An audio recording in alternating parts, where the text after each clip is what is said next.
Demek dostlar, gördüğünüz kimi bu Suraxanı Hövsan yoludur, o yol. Yuxarıdan avtomobillərin işığı görsənir.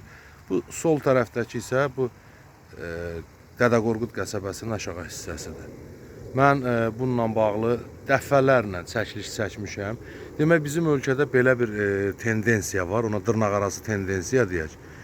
Vətəndaşlar əgər hər hansısa bir problemi işıqlandırırsa, o problemi işıqlandırdığına görə işıqlandırıb ictimaiyyətə, yəni sosial media ictimaiyyətə paylaşdığına görə ona həmin o belə deyək də məmurlar ki var ha, iş bilməz, iş yaratmaz, işindən xəbəri, iş məsuliyyətini dərk eləməyən, xalqa, millətə xidmət eləmək istəməyən adamlar, özlərin belə deyək də hardasa reklam elətdirənlər var, bir cüzi bir iş görürlər, özlərini reklam elətdirirlər.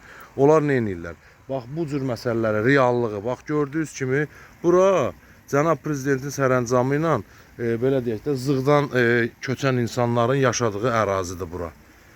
Bura zığdan köçən insanlar yaşayır burada. Bax bu qaranlıqda. Mən başa düşə bilmirəm ki, bu insanlar lənətlənibmi, nəyə məhkum olub burada yaşayan insanlar ki, bax onları bu qaranlığa qərq eləyib. Gördüyünüz kimi, bax görürsünüz bu ərazini.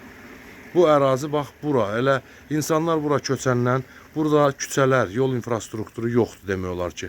Məzarlığa görə bir dənə əsas bir dənə yol çəkilibsə, o ara küçələr isə insanlar bataqlıqda, palçıqda, biabırçılıqdır. Təsəvvür edirsiniz, marşruta minməyə gələn, avtobusla harasa getmək istəyən adam özü ilə 2 dənə dəst ayaqqabı gətirir, çəkmə gətirir. Bax qaranlıq, küçə işıqlarda, bax görürsünüz yanmır. Buranın küçə işıqları yanırdı, indi isə yanmır. Qaranlıqdır bura, bərbad durumdur.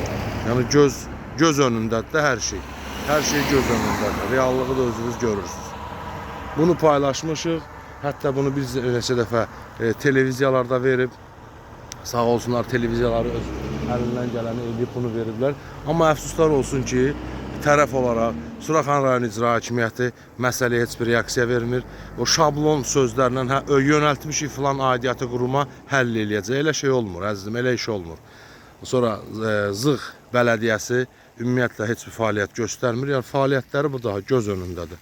Qaranlıq, bax bu vaxt səhər saat, sübh saat 5-də 6-da işə gedən, istəyir axşam saatlarında işdən qayıdan, övladını dərsdən gətirən, hazırlıqdan gələn uşaqlar, bax reallıq budur. Bir it parçalasa, bir vəhşi heyvan parçalasa heç bir şey. Yəni reallıq göz önündədir. Bu necə deyərlər, xalqa xidmət deyil. Bu öz vəzifə səlahiyyətlərini aşıb insanları saymamazlıqdır. Bunun başqa ikinci bir adı yoxdur. Konkret deyirəm. Bax bunun bir adı var, sayğısızlıq, öz işlərini icra etməmə, öz şəxsi maraqlarına xidmət eləmə. Reallıq da göz önündə. Suraxanı rayon icra hakimiyyəti, Zığ bələdiyyəsi buyurun.